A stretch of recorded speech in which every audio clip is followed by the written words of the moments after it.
आम आदमी पार्टी नेता सौरभ भारद्वाज ने पत्रकार वार्ता में कहा कि बीजेपी की फुलेरा की पंचायत वाली सरकार ने 2 करोड़ परिवारों को संकट में डाला।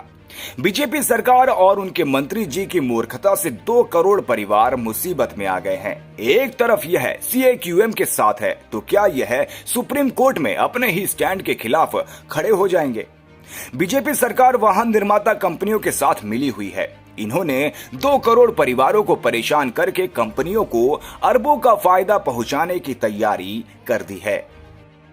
और इन्होंने एक और ऐसा काम किया जिसकी वजह से सुप्रीम कोर्ट में भी मुंह की खाएंगे। क्यों भाई? आप जो ये बयानबाजी मीडिया में करते हो, वो कोई ना आपका औपचारिक स्टैंड है। आपका ऑफिशियल स्टैंड तो वो है जो आपने CAQM को लिखा, उसी पे जाओगे ना सुप्रीम कोर्ट में। आप CAQM को आपने क्या लिखा? मंजिंदर सिंह सिरसा जी ने अपने हाथ से लिख के साइन किया है, सरकार की तरफ से चिट्ठी गई है।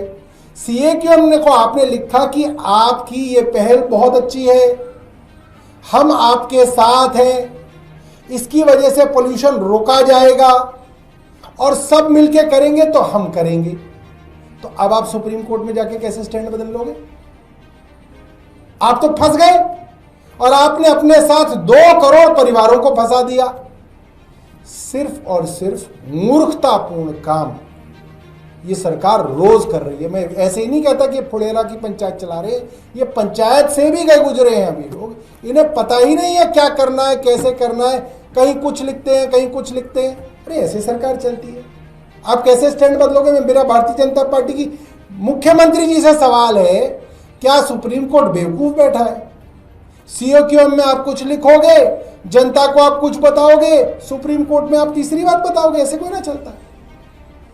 ये सीधा सीधा कार मैन्युफैक्चरर्स, ऑटोमोबाइल मैन्युफैक्चरर्स के साथ साठगांठ है।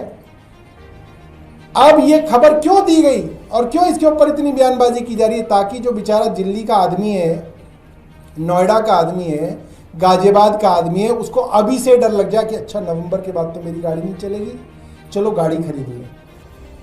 आपने उसके सर पे तलवार लटका दी। 2 करोड़ परिवारों के सर पे आपने तलवार लटका दी। सब पे प्रेशर बना दिया आपने कि भाई अब गाड़ी खरीदो, नई गाड़ी खरीदो, क्योंकि 1 नवंबर के बाद तो पेट्रोल भी नहीं मिलेगा।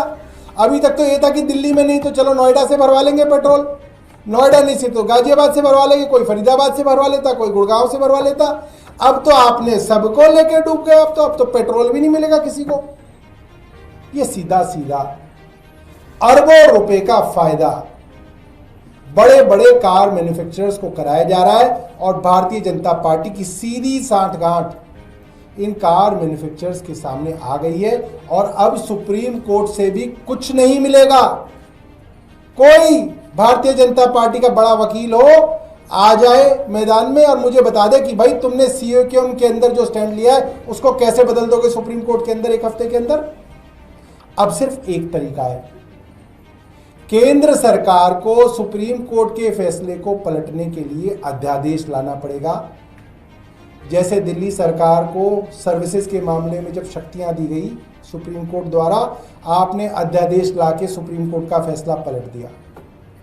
जैसे सुप्रीम कोर्ट ने चीफ इलेक्शन कमिश्नर को बनाने का एक तरीका बताया, आपको पसंद नहीं आया, आपने अध्यादेश लाके सुप्रीम कोर्ट का फैसला पलट दिया।